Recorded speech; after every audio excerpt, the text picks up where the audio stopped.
There are great older people in our party that are leading the fight against Donald Trump and have been doing so for nearly a decade at this point, like Congresswoman Pelosi. We also have people, obviously, like Jan Schakowsky and so many others that are meeting this moment. But the reality is, we know that only 27% of our base is approving of where we are right now as a party.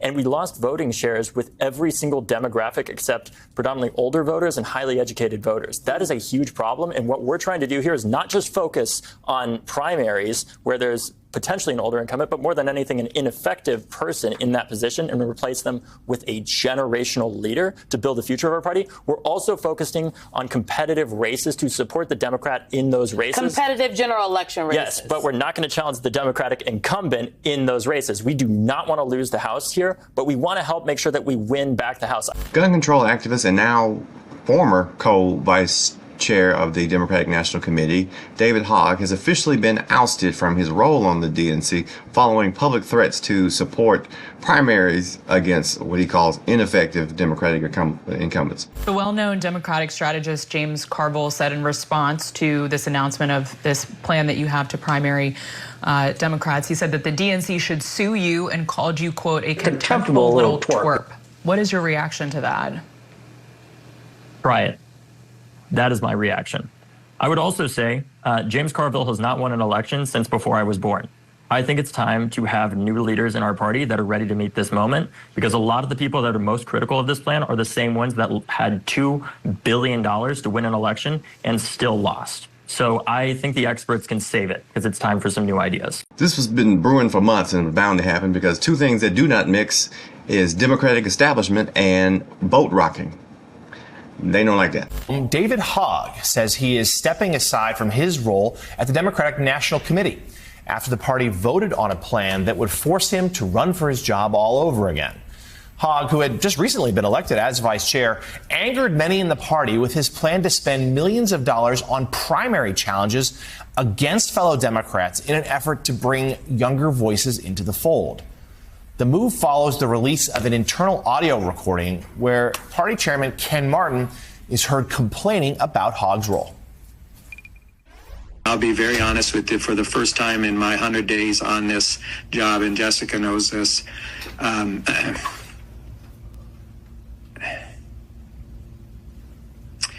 the other night I said to myself for the first time, I don't know if I want to do this anymore. I don't think you intended this, but you essentially destroyed any chance I have to show the leadership that I need to.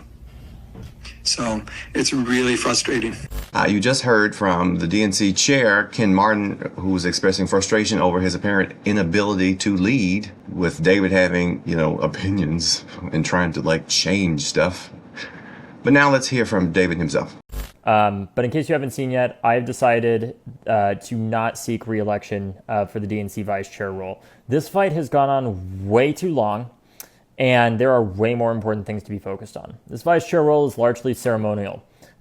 We need to focus on the fact that Donald Trump is actively deploying the military against American civilians and blatantly violating the Constitution, and that there are so many bigger fights to happen here. The leaders we deserve needs to continue doing the work to challenge the status quo. The pathway forward, in my view, for the Democratic Party is that we need to embrace a healthy culture of competition. The fact that so many people are having to leave our blue states because they simply cannot afford to live there anymore is totally unacceptable. We need to ensure that no matter how blue a state is, that people have the best representation possible, and that people don't go unchallenged simply because of how long they've been there. It should be a matter not of how long you've been somewhere, but what you have done while being there. If the goal of this procedural ouster was to silence David Hogg, then it clearly ain't working. David Hogg here is expressing concerns that millions of Democrats across the nation, both progressive and centrist, are sharing. The Democratic Party lost to Donald Trump in somewhat spectacular fashion. Now, a lot goes into that. Many factors contribute to that fact that don't directly stem from the DNC, but it does at least merit a look under the hood.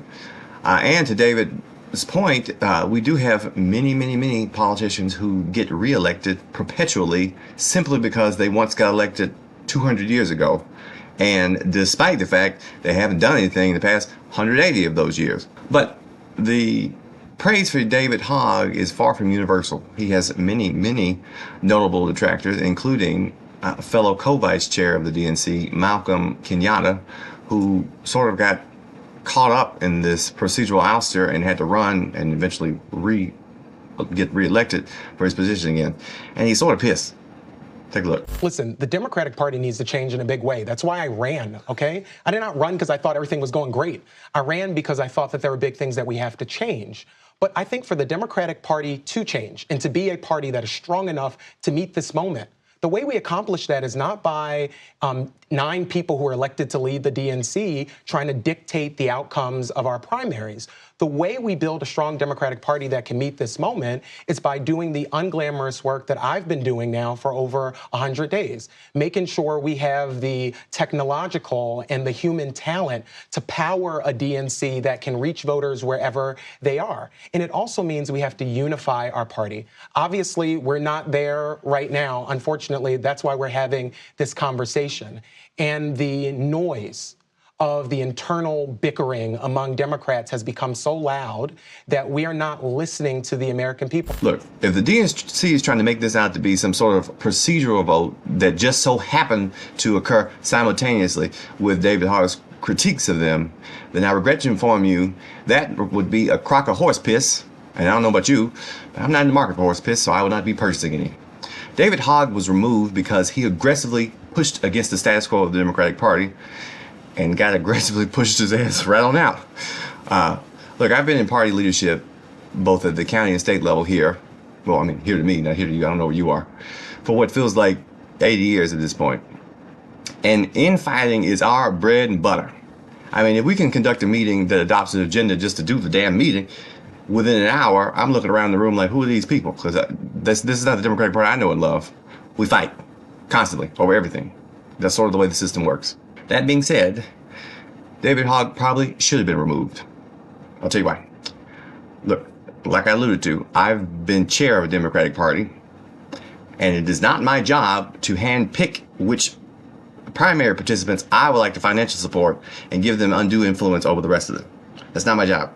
It's my job to make running as a Democrat in a Democratic primary easy, accessible, and appealing, and to give as much access as humanly possible to our voting base, our primary voting base, to all of our Democratic candidates. If anything, the DNC puts too much weight in influencing the Democratic primaries. That their thumb is on the scale too heavily. It certainly was in 2016, and it definitely was in 2024 when they encouraged several states to literally cancel Democratic primaries. So the solution is not to, well, let me rig it in my direction from the inside. That's not your job. You know, I think David Hogg and his new PAC, which is called Leaders We Deserve, I think it's a very worthy cause. And if I was not in my role, I would probably support it. So I encourage you to look into it and see if that'd be something that you be willing to support. But it does not belong inside the Democratic Party. You cannot fundraise that runs counter to your role in the Democratic Party. At best, that is a conflict of interest. Look, primaries are a phenomenal thing. They build the strength of the party. But it is not party leadership's job to put their thumb on the scale and try to influence the outcome. Our job is to remove our hands from the system and allow the voters to have as much access to anybody who would like to run as a Democrat as humanly possible. Sometimes this don't work very well, but that's the way it should work.